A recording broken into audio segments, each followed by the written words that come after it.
میلاد کسے کہتے ہیں؟ ایک بات میں آپ کو بتاؤں، کھیری اور گرد نواز سے آنے والوں، کائنات میں کسی کا میلاد پہلی بات تو منایا نہیں جاتا. میلاد کسی کا بیان منایا نہیں جاتا، مطلب بیان نہیں ہوتا، اور کسی کا میلاد بیان ہو بھی نہیں سکتا. میلاد کہتے ہیں پیدائش کے واقعات. میلاد مولود، آدمی جب پیدا ہوتا ہے تو پیدائش کے ذکر کو میلاد کہتے ہیں. توجہ ہے آپ کی. اب دھیان دینا، میلاد کے فضائل پڑھے گئے، میلاد کے دلائل پڑھے گئے، لیکن میں آج آپ کے سامنے میلاد پڑھنا چاہتا ہوں. آپ کی اگر توجہ ہے تو میلاد پڑھنا چاہتا ہوں. اور میلاد کیا ہے؟ شیخ محقق شیخ عبدالحق محدث دہلوی فرماتے ہیں جہاں رسول اللہ کا میلاد پڑھا جائے سال بھر تک وہاں چوری نہیں ہو سکتی، آگ نہیں لگ سکتی، مصیبت نہیں آ سکتی. پہلے زمانے میں جب طاعون اور دیگر وبائیں پھیلتی تھی تو لوگ ویکسین وغیرہ نہیں لیتے تھے. حالانکہ ویکسین لینا منع بھی ہم نہیں کر رہے ہیں، لیکن ایک بات ان کی عقیدتیں تھی کہ وہ لوگ رسول اللہ کی میلاد پڑھتے تھے اور میلاد کے صدقے میں وہ ذکر رسول کی برکت سے وبائیں ختم ہو جایا کرتے تھے. تو میں آج میلاد پڑھنا چاہتا ہوں کھیری کے اندر، کیونکہ آپ نے عنوان، ہمارے بھائی سید وجیہ الدین صاحب قادری برکاتی نے مجھے حکم دیا کہ میں عظمت اہل البیت بھی پڑھوں اور حضور کی میلاد بھی پڑھوں. لیکن میلاد جو ہے ایسے نہیں پڑھی جا سکتی کہ آپ کیجئے 10ویں 20ویں کی محفل جیسے سنتے ہیں. اگر آپ ویسے سنو گے تو میلاد نہیں بیان ہو سکتی. میلاد سارے جشن سے بڑا جشن ہے سنیوں کے نزدیک، ساری محفل سے بڑی محفل ہے، سارے عنوانوں سے بڑا عنوان ہے. اس لیے کہ میلاد نہ ہوتا تو کوئی عنوان نہ ہوتا، سارے عنوان میلاد کے صدقے میں ہیں. تو آپ نے فضائل میلاد سنے ہیں، ذکر میلاد کرنا چاہتا ہوں. اور اس توجہ کے ساتھ کہ اپنے دلوں میں جو جائز مراد ہے وہ لے کر میلاد سنو. گارنٹی دی ہمارے بزرگوں نے کہ حضور کا میلاد اگر آپ جائز مراد جو مراد لے کے سنو گے انشاءاللہ حضور کے ذکر میلاد کے صدقے تمہاری مرادیں پوری ہوگی. میں میلاد پڑھنے لگا ہوں، لیکن اس سے پہلے تمہید کے طور پہ چند جملے تاکہ ہمارے جوانوں کو، بچوں کو، بہنوں کو سمجھ میں آئے. کسی کا میلاد بیان نہیں ہو سکتا. نمبر 1 اس کی وجہ یہ ہے کہ جب بچہ پیدا ہوتا ہے تو وہ شان والا نہیں ہوتا، بعد میں وہ شان والا ہوتا ہے. تو آخر پیدائش کا واقعہ یاد کون رکھے، جمع کون رکھے؟ مثال کے طور پہ مولانا تو بنے جو ہے وہ 14 سال 15 سال 16 سال 18 سال کی عمر میں، پیر بنے 24 سال 25 سال کی عمر میں. پھر یہ بات کون بیان کرے گا اور کون یاد رکھے گا؟ اور پھر ایک بات، مولانا بنے بھیا بعد میں، لیکن جب پیدا ہوئے تھے حیا کے پردے میں سچی سچی بات کہوں گا، اس لیے کہ حق بیان کرنے میں نہ اللہ حیا کرتا ہے، نہ رسول اللہ حیا کرتے ہیں، اور نہ اللہ رسول کے ماننے والے حیا کرتے ہیں.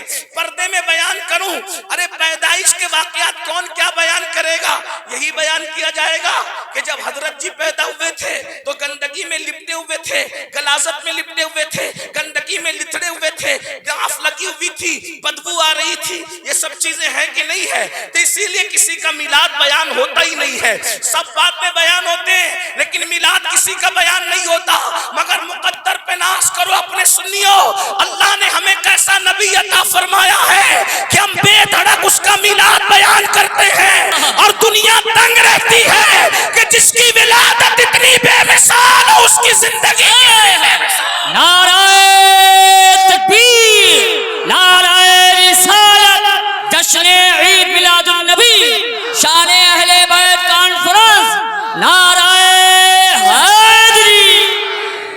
ارے میلاد بیان کرنے کے لیے باپ کا کردار بھی پڑھنا پڑے گا، میلاد بیان کرنے کے لیے ماں کا کردار بھی پڑھنا پڑے گا، میلاد بیان کرنے کے لیے پیدائش کے واقعات بھی پڑھنا پڑیں گے.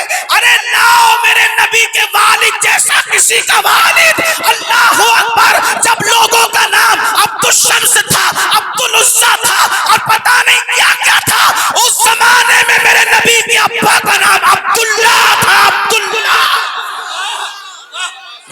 توجہ فرما.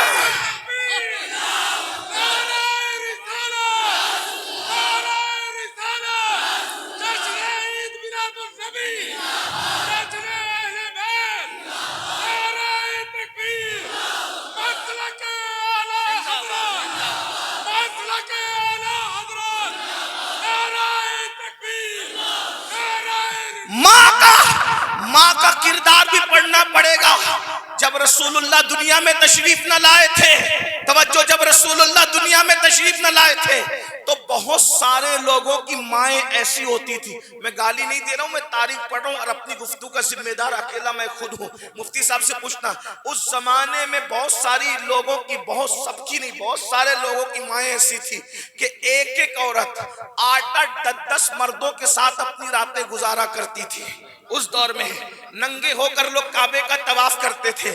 جس زمانے میں لوگ اپنی ماؤں کے ساتھ بھی زنا کر لیتے تھے, جانوروں کے ساتھ بھی زنا کر لیتے تھے, اس زمانے میں میرے نبی کی امی کو صرف 15 سال کی عمر میں پورا مکہ طیبہ اور طاہرہ کے لقب سے پکارا کرتا. یہ بھی تو کوئی کردار پڑھے نا. اب آئیے, میں بہت دور نہیں جانا چاہتا, صرف قریب آ کر کے میلاد کے چند گوشے پڑھنا چاہتا ہوں. حضور علیہ الصلوۃ والتسلیم کے ابا جان, حضور علیہ السلام کے والد بزرگوار سرکار عبداللہ 17 یا 18 سال کی عمر میں پردہ فرما گئے. ابھی چہرے پہ داڑھی کے بال بھی نہیں نکلے تھے, اب پردہ فرما گئے. پتہ ہے سیرت نگاروں نے لکھا ہے نبی کے ابا جان کتنے خوبصورت تھے. نبی پاک کی عظمت کا اندازہ کر لو, نبی کے ابا جان کتنے خوبصورت تھے, کتنے خوبصورت تھے, کتنے خوبصورت تھے. سیرت نگاروں نے لکھا ہے جب نبی کے ابا جان مکے کی گلیوں سے نکلتے تھے تو کنواری لڑکیاں ان کو دیکھ کر کبھی کبھی بے ہوش ہو جاتی تھی. اتنے خوبصورت تھے, تمنا کرتی تھی عبداللہ ہماری طرف متوجہ ہو جائے. لوگوں نے لکھا ہے کہ دور یوسفی واپس پلٹ آیا تھا. مصر میں دنیا نے یوسف کے دور میں جو نظارے دیکھے تھے, سرکار عبداللہ کے دور میں مکے نے وہ نظارے دیکھے. کوئی عورت تو یہاں تک کہنے لگی, توجہ, کوئی عورت تو یہاں تک کہنے لگی عبداللہ میرے ساتھ صرف ایک رات گزار لے, میں تجھے بدلے میں 100 اونٹ دوں گی, 100 اونٹ. تو سرکار عبداللہ نے کیا جواب دیا پتا ہے؟ ابھی قرآن نازل نہیں ہوا, ابھی بخاری مسلم کا تصور بھی نہیں ہے. بتاؤ اتنے گندے ماحول میں, جبکہ زنا فیشن ہے, جبکہ برائیاں سر چڑھ کر بول رہی ہے, اس وقت 100 اونٹ کا آفر ہے اور ساتھ میں زنا کا آفر ہے. سرکار عبداللہ کا جواب سنو, میرے نبی کے ابا جان کا جواب سنو. فرماتے ہیں مجھے زمین میں گڑ جانا تو گوارا ہے, لیکن کسی سے زنا کرنا گوارا نہیں ہے. 100 اونٹ کا آفر ٹکرا دیا. اللہ اکبر, جوانی میں صرف 17 سال کی عمر میں مجھے زمین میں گڑ جانا گوارا ہے, زنا گوارا نہیں ہے. اس عورت نے فوراً پلٹی کھائی, کہا کہ میں بدکار عورت نہیں ہوں, ابھی تک کسی مرد نے مجھے ہاتھ نہیں لگایا, لیکن تیری پیشانی میں جو نور چمکتا ہے اس کی لالچ مجھے ہے. ٹھیک ہے زنا نہیں کرتا, مجھ سے نکاح تو کر لے, نکاح کرنا تو حلال ہے, نکاح کر کے رات گزار لے. تو سرکار عبداللہ نے کہا شریفوں کے رشتے ماں باپ کے مشورے کے بغیر. نعرہ تکبیر, نعرہ رسالت, نعرہ رسالت, مسلک اعلی حضرت, عظمت مصطفیٰ, عظمت مصطفیٰ, شان اہل بیت, شان اہل بیت, نعرہ تکبیر. شریفوں کے رشتے ماں باپ کی اجازت کے بغیر طے نہیں ہوتے. سرکار عبداللہ کا تاریخی جملہ, یہاں ایک جملہ اور یہ نبی کے ابا جان کہہ رہے ہیں کہ شریفوں کے رشتے ماں باپ کی اجازت کے بغیر طے نہیں ہوتے. آگے بڑھ کر کہوں گا پھر سنی جوانوں, تم فیس بک پر کیسے رشتے طے کر رہے ہو ماں باپ کو بے خبر کر؟ تم یوٹیوب پر بیٹھ کر کے کیسے رشتے طے کر رہے ہو؟ ہنسنے کی بات نہیں ہے. تم اپنی مرضی سے کالجوں میں جا کر کے رشتے کیسے طے کر رہے ہو؟ تم باغوں میں جا کر کے رشتے طے کیسے کر رہے ہو؟ پتہ چلا ماں باپ کو دھوکہ دے کے رشتے طے کرنے والوں, نبی کے ابا جان کے جملے کی روشنی میں تم شریف نہیں ہو سکتے.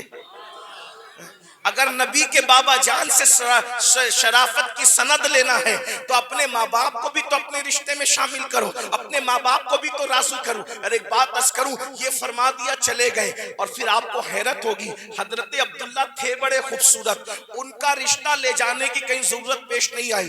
آپ کے یوپی میں کیا رسم رواج ہے مجھے نہیں پتا, لیکن ہمارے مہاراشٹر میں یہ رسم ہے کہ لڑکی والے پہلے لڑکے والوں کے گھر نہیں آتے, بلکہ لڑکے والے بات لے کر پہلے لڑکی والوں کے گھر جاتے ہیں. ہمارے یہاں ایسا ہے, آپ کے یہاں کیا ہے مجھے نہیں پتا, آپ کے یہاں کا رواج کیا ہے. ایسا ہی ہے, مفتی صاحب فرما رہے ہیں کہ لڑکے والے پہلے لڑکی والوں کے گھر آتے ہیں, اس کے بعد بات آگے جاتی ہے. مگر یہ نور مصطفیٰ کا معجزہ تھا کہ حضرت آمینہ کے گھر حضرت عبداللہ کے گھر والوں کو جانا نہیں پڑا, بلکہ حضرت آمینہ کے گھر والے خود رشتہ لے کر چل کر حضرت عبداللہ کے گھر پہنچے ہیں. اور اس کے پیچھے واقعہ بھی سن لو, بڑا خوبصورت سا واقعہ ہے. میلاد کی بات آئی تو بڑا خوبصورت سا واقعہ ہے. سرکار عبداللہ کو شکار کرنے کی عادت تھی, شکار کرنے کے لیے جنگل میں گئے تھے, شکار کرنے کے لیے جنگل میں گئے تھے, اور اتفاق سے حضرت وہب حضور کے نانا ابا کو بھی شکار کرنے کی عادت تھی, وہ بھی شکار کے لیے جنگل میں گئے تھے.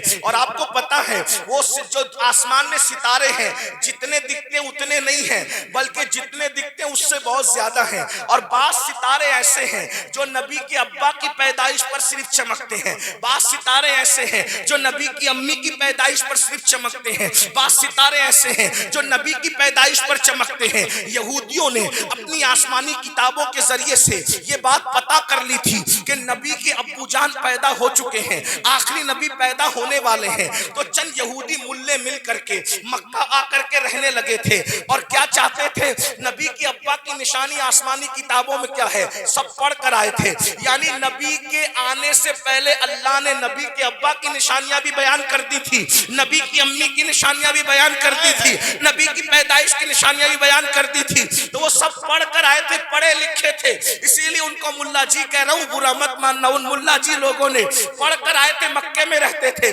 پلان کیا تھا, نبی آخر الزماں پیدا ہوں گے, ہم میں تو نہیں آئیں گے, یعنی یہودیوں میں نہیں آئیں گے, عیسائیوں میں نہیں آئیں گے, بلکہ کس میں آئیں گے, بنی اسرائیل میں نہیں آئیں گے, بنو اسماعیل میں آئیں گے. تو انہوں نے کیا پلان کیا, نبی کے ابا کا ہی مرڈر کر دو, نبی کے ابا کو ہی قتل کر دو, نبی کے ابا ہی مر جائیں گے تو نبی پیدا ہو سکیں گے, نہیں ہو سکیں گے. اس طرح وہ حضرت عبداللہ کے پیچھے پیچھے لگے رہتے تھے کہ موقع پا کر کے قتل کر دیں گے تو کیا ہوگا, میلاد نہیں ہوگا.